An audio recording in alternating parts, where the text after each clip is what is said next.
Hi there, welcome back to Crux Puzzles. Today we're going to be having a look at the Lucky L puzzle.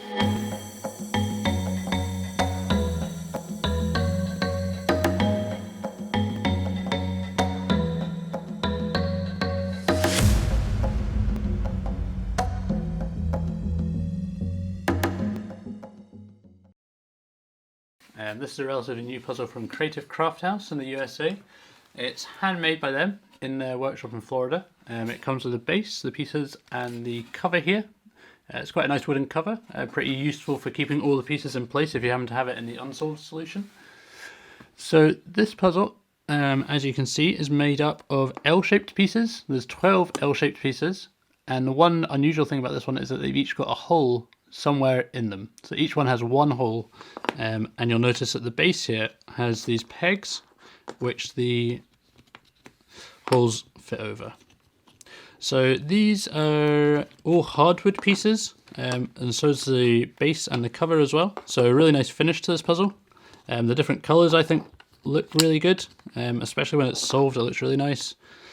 It does say here, good luck will come if you can solve it. I cannot attest to that, but let's hope so. This is a kind of mid-range of difficulty. Having done it myself, I'd say it's probably around about a 5 out of 10. Not too tricky, but still might take some people quite a while to play around with and try and find the solution to it. You'll notice here there's a grid on the base here, and these pins. So these are steel pins, not wooden pins. Gives it quite a nice finish. The grid does help, in my opinion.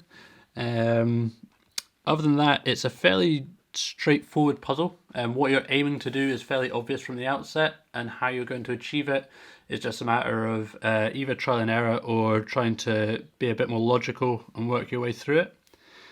It's good for kind of all abilities, I'd say, kind of beginner, intermediate. This is ideal for those kind of people. If you've done quite a few puzzles before, you might find this a little bit easy. But it's still nice to play around with and good to give to friends and family and let them try it. I have solved this, so I'm just going to show that solution soon. If you don't want to see that, I'd recommend turning off now, but if you do want to have another look at this puzzle and possibly pick it up, the link is in the description below. We've got these available on our website now. But other than that, I'm going to be getting into the solution next, so let's take a look.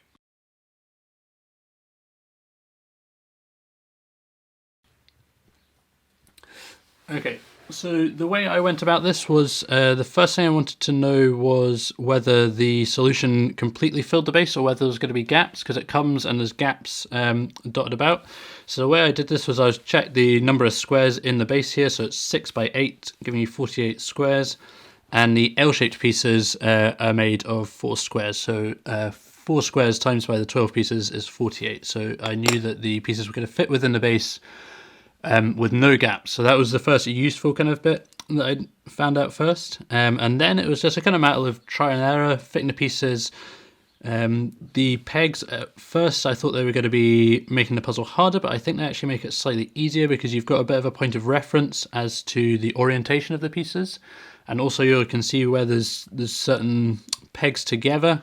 Pieces just can't fit there because obviously there's only one hole per piece. So you can kind of use that as a guide as well, so how the pieces fit.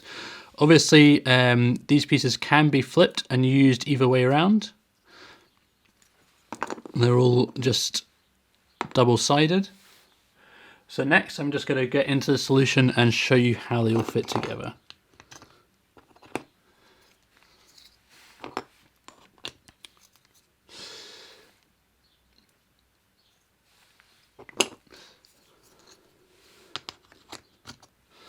So you see, kind of once you get to this kind of position, you know essentially that that has to be an L with the middle hole, because nothing else is really going to fit there and give you no gaps. So you might have been able to fit something else in there.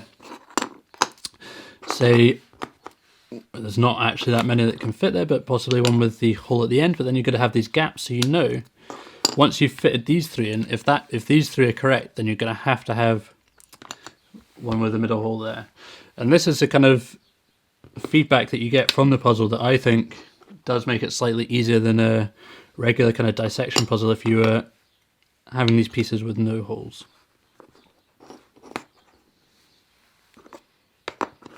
There you go again. So this one here, so the options you could have would be with the corner hole,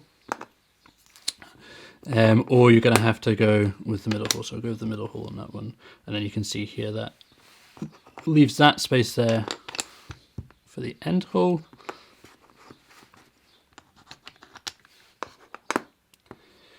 And again, this one here, so the only possible piece would be one with the hole in the end.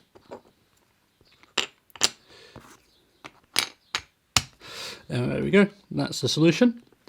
So quite an attractive puzzle once it's finished, because you've got all these different colours of hardwood. I think it looks really nice. And also a good fun one just to leave on a coffee table or something. Let visitors try it, let your friends and family try it out. They can play around with it. You're always going to get quite close with this one. Even if you don't find the exact solution, you're always going to get kind of 9, 10, 11 pieces fitting in the board. And it's kind of quite engaging, and it will keep you trying to play around with it. Quite frustrating if you don't get it initially, and then you can move the pieces around and you've got that feedback of the pegs, so it lets you work out where the pieces might want to go.